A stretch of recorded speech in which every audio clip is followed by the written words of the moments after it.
Dear students, you are listening to Matiullah Khatak. Our topic is the Battle of Uhud. In your previous lecture, you learnt that the Battle of Uhud was the second military encounter between the Meccans and the Muslims. So it was for the second time that they came face to face for fighting. But this Battle of Uhud was preceded by the Battle of Badr, which took place in 624. Preceded, as I told you, took place before. So the Battle of Badr took place in 624. It was followed by the Battle of Uhud. In the Battle of Badr, a very small number of the Muslim army had defeated a larger Meccan's army. Small Muslim army means that they were only 313 in number, and they had defeated a very large Meccan's army who were 1000 in number. So now the Muslims know that they will never forget this disgrace, this humiliation at the hands of the Muslim. So the Muslims already knew this about the non-Muslims. They started getting ready for war once again. Soon afterwards, and the two armies fought on the slopes and plains of Mount Uhud. So this battle took place very soon on the slopes and plains of Mount Uhud.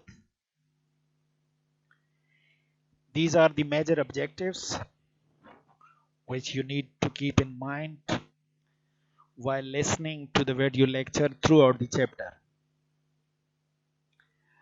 You must try to gain this one. What was the cause that led to the Battle of Uhud? The sacrifices that the Muslims gave to spread Islam.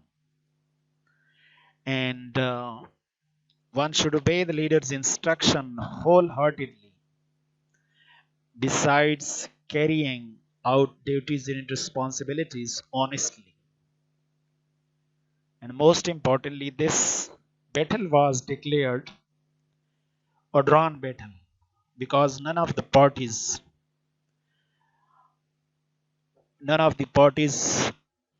the battle, none of the parties won the battle, so it was called a drawn battle. Before proceeding to the next paragraph, let us hear a little about the previous lecture in which we learnt towards the end that the Muslims were only 1000 in number as against 3000 non-Muslim from Mecca in the Battle of Uhud. But the figure from the Muslim side dropped tragically and suddenly. I am talking about the figure which was 1000 in the beginning, but it dropped suddenly and tragically to 700 when the Holy Prophet ordered them to move forward to the plains of Uhud. Then you notice that some of the persons who were called hypocrites, munafiqeen, they retreated back to their homes instead of going to the battlefield. So, what goes next? Let us read about it today. The first thing that you will know over here is that Uhud, a few miles from Medina, was a great stretch of barren rock rising out of the desert without any growth of vegetation. The Holy Prophet commanded the Muslim warriors to take up their position at Uhud on the rising ground.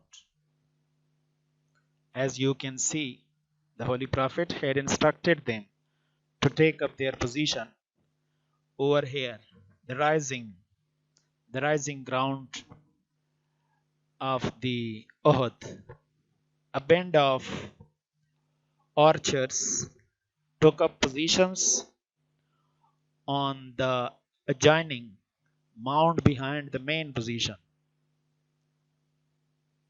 The archers were commanded not to abandon their posts under any circumstances without the approval of the Holy Prophet.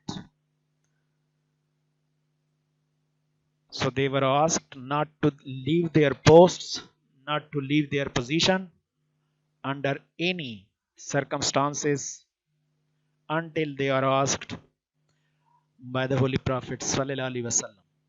After the duel means students fight between two people. The battle began. The Quraysh were charged with great force, but the Muslim held fast. Then, in a counter attack, the Muslims broke the enemy's line, and the Quraysh fell back. At this stage,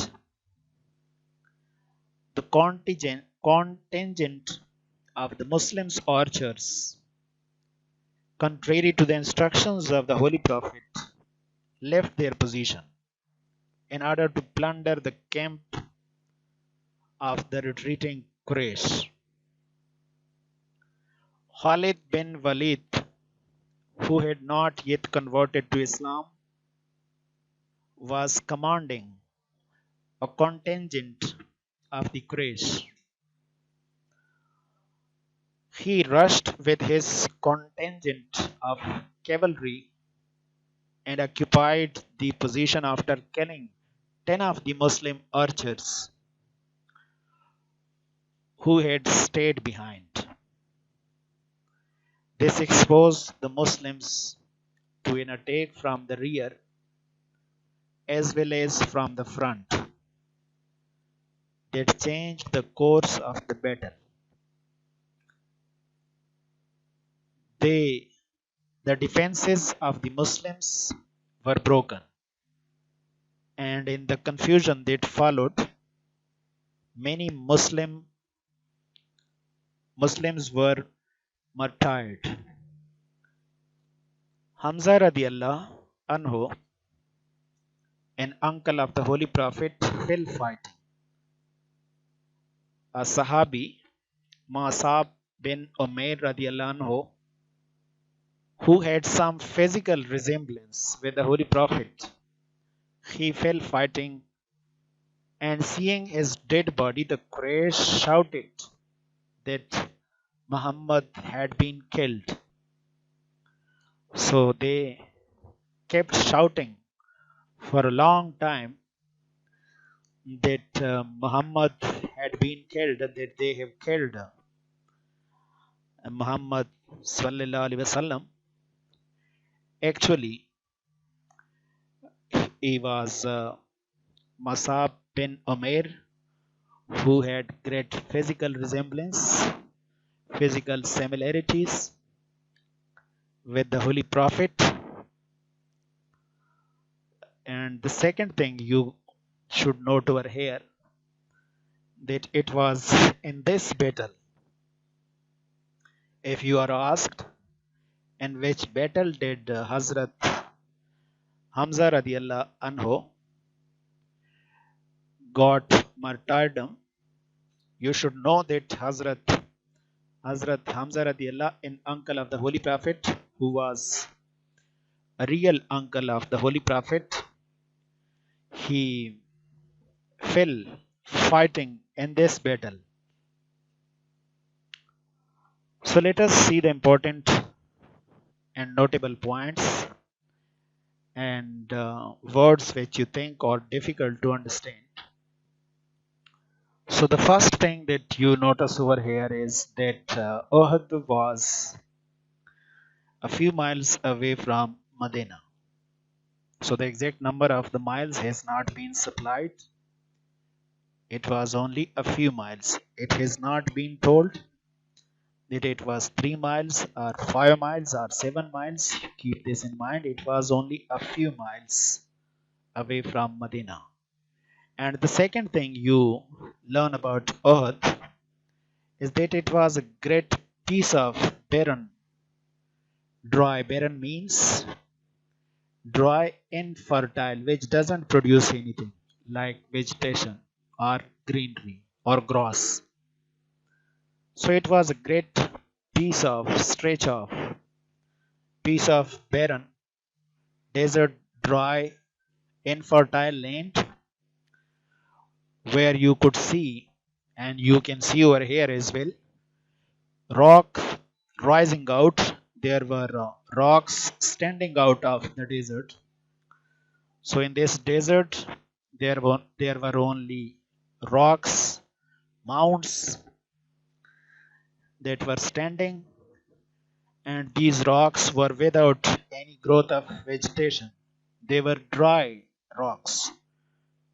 There was no greenery or grass growing on these mounds, on these standing rocks.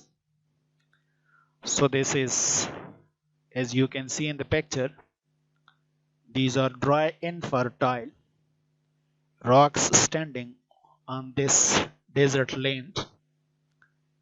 The Holy Prophet now ordered the Muslim warriors to take up their position, that they should take up their position at Uhud on the rising ground. So they were asked that you need to take up your position on the rising ground. The rising ground means at the upper side of this plain, of this desert, of this ground. One was the lower side and the other was the upper side. So this one was the lower side, and that one was the upper side. So they were asked to take up their position at the upper side of that ground. A band of archers. So this group of archers who had archers with them, they took up their positions on the adjoining mount. Adjoining means next, which was close, which was joining to the ground, which was very close to the ground, which was next to the ground. They took up their position behind the main position. The main position was the battlefield, and this position where they were asked to take up their location, their position, it was close to the main position. The archers were commanded not to abandon. Abandon means not to leave. They should not leave this position until they are asked by the Holy Prophet. So they should not leave their post under any circumstances. Whatever the circumstances, maybe they should not leave their position without the approval of the Holy Prophet. Sallallahu Alaihi Wasallam. After the duels, now first the first thing which took place over here was the duels. Duel means that was the fighting between two people. The battle began. So the duel preceded the actual battle. The Quraysh were charged with great force. They attacked the Muslims with a lot of force, but the Muslims held fast. But the Muslims, they faced this attack of the Quraysh with a lot of force, with a lot of power. They showed great strength.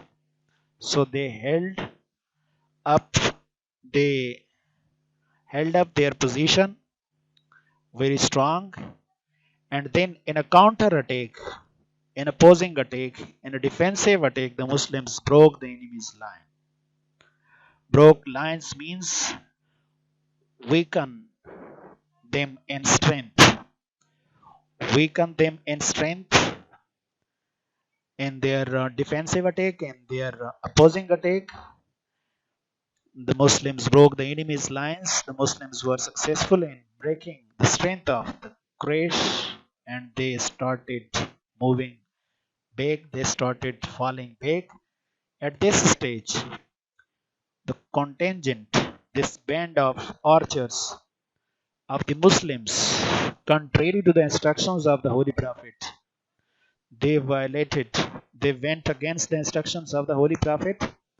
The Holy Prophet had asked them not to leave the posts until I gave them approval, but they went against the instructions of the Holy Prophet and they left their position in order to plunder, in order to collect the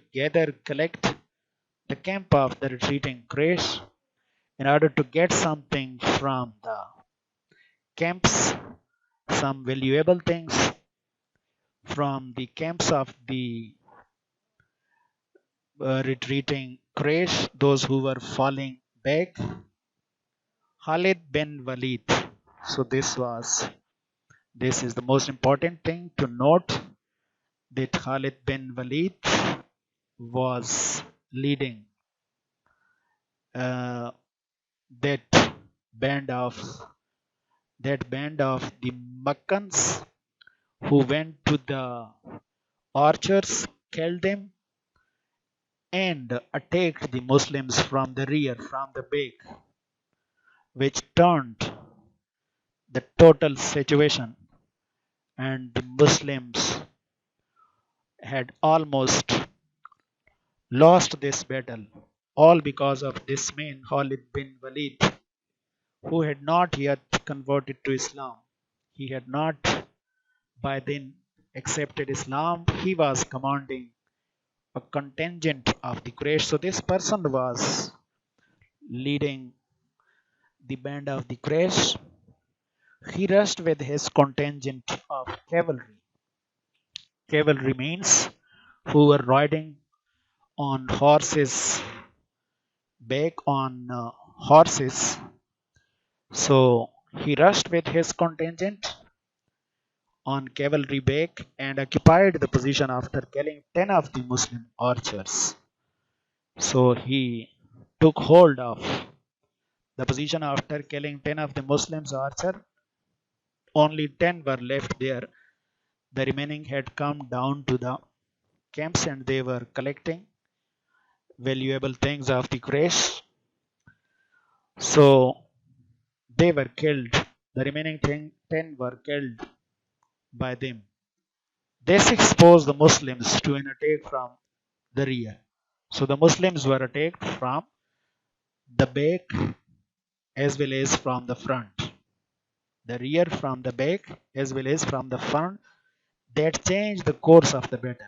It completely changed the situation. The defenses of the Muslims were broken. Now the Muslims could not defend themselves. Defenses of the Muslims were broken. It means they were at a loss to understand how to defend themselves, how to fight against the Quraysh. And in this confusion, where they did not know what to do, what not to do, that followed, many Muslims were martyred, including Hazrat Hamza radiallah, as I told you. So this was the whole situation that they faced in the first attack, in the first attack, in the first encounter with the Quraysh. Let us see what happens next. And the confusion that followed the Holy Prophet was wounded and he fell in a pit over the dead bodies of his followers. When Ali radiallahu could no longer see the Holy Prophet, he rushed to the position where the Holy Prophet was stationed. He found the Holy Prophet wounded, lying in the pit. He took the Holy Prophet out of the pit and with the aid of other companions including Abu Bakr radiallahu anhu and Umar radiallahu escorted him to a safer place. So the important points needs to be noted in this confusion. One tragic incident that took place, the Holy Prophet was wounded. He got wounded and he fell in a pit in a ditch, and there were already lying some bodies of the Holy Prophet's followers, means companions. When Ali radiallahu noticed that the Holy Prophet was not where he was asked to stand, he rushed to the position. He went quickly to that position to see where the Holy Prophet was, but he did not see him there. So he searched for him here and there, and finally he found that the Holy Prophet had got wounded and he was lying in the pit. He took the Holy Prophet out of that pit and with the aid of other companions, helpers, in which there was Abu Bakr Siddiq radiallahu anhu and Umar radiallahu, and they escorted him to a safer place. Escorted means guarded him, given protection. So the Holy Prophet was given protection by Hazrat Ali radiallahu anhu, Hazrat Abu Bakr Siddiq radiallahu anhu, Hazrat Umar radiallahu anhu. They were given, they gave protection, they gave God to the Holy Prophet, and he was taken to a place which was comparatively safe. Since the crash kept on means they continued. The crash continued shouting. They were rising. They were rising shouts that they have killed, that Muhammad he had been killed. They were shouting loudly that they have killed Muhammad. The Muslim warriors engaged in combat with the Quraysh were demoralized. So when this was heard, when their shouting was heard by the Muslim warriors who were engaged in fighting with the Quraysh, when they heard these shouts of the Quraysh, they lose courage, or you can say they lose the courage to fight or the will to fight, because they did not see any point to fight against the Quraysh. If it had been true that Muhammad had been killed, then there was, according to them, then there was no point in fighting. So the Muslim warriors engaged in combat. Those Muslim warriors who were continuously fighting with the Quraysh, their will to fight against them was almost lost. They felt that if the Holy Prophet had been killed, so it was their feelings. If the Holy Prophet ﷺ had been killed, there was no point in fighting the battle. So there is no purpose of fighting the battle against the Quraysh, but their shouts and the confusion they wanted to spread among the Muslims proved to be wrong. So the Muslims once again gain strength and to fight against the Quraysh. We will read about it in the next lecture. So if you feel that there is something which is difficult for you to understand, do write it about in the comment box. Thank you very much.